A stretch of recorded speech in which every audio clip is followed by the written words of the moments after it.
Le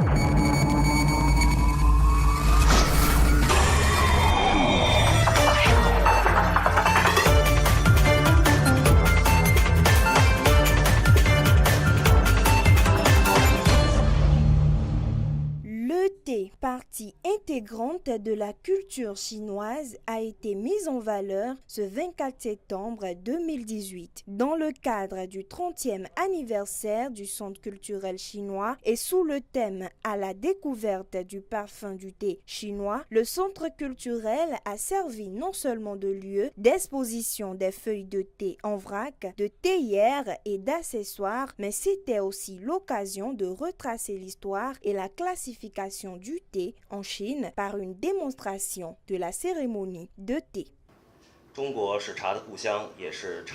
thé est originaire de la Chine et le thé fait partie intégrante de la culture chinoise. C'est l'importance de construire ensemble l'initiative de la ceinture et de la route.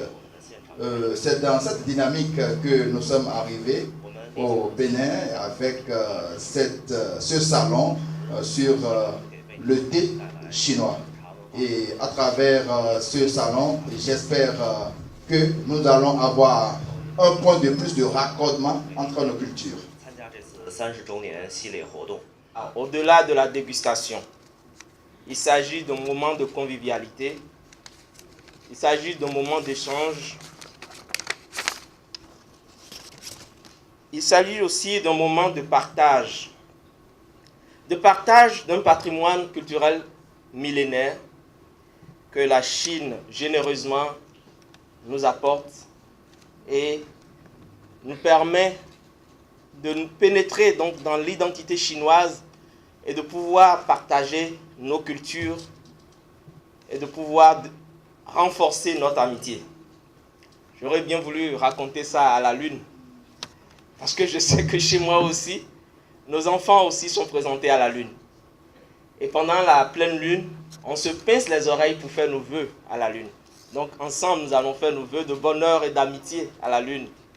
Malgré le thé soit un produit de très grande consommation dans le monde, il y a une longue histoire qui demeure encore inconnue, d'où l'initiative du Salon du thé de ce soir, ayant pour l'objectif de dévoiler les merveilles du thé chinois.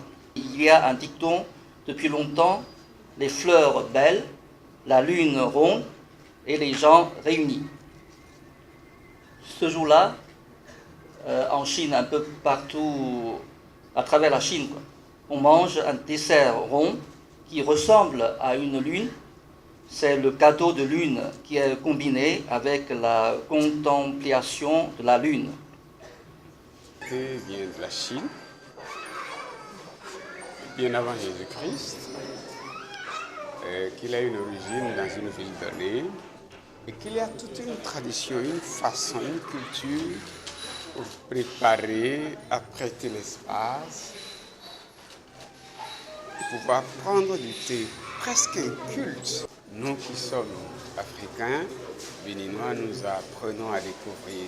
Et j'ai fait une boutade là, qu'on apprenne à celui qui prend de sodabi, comment on prend du thé.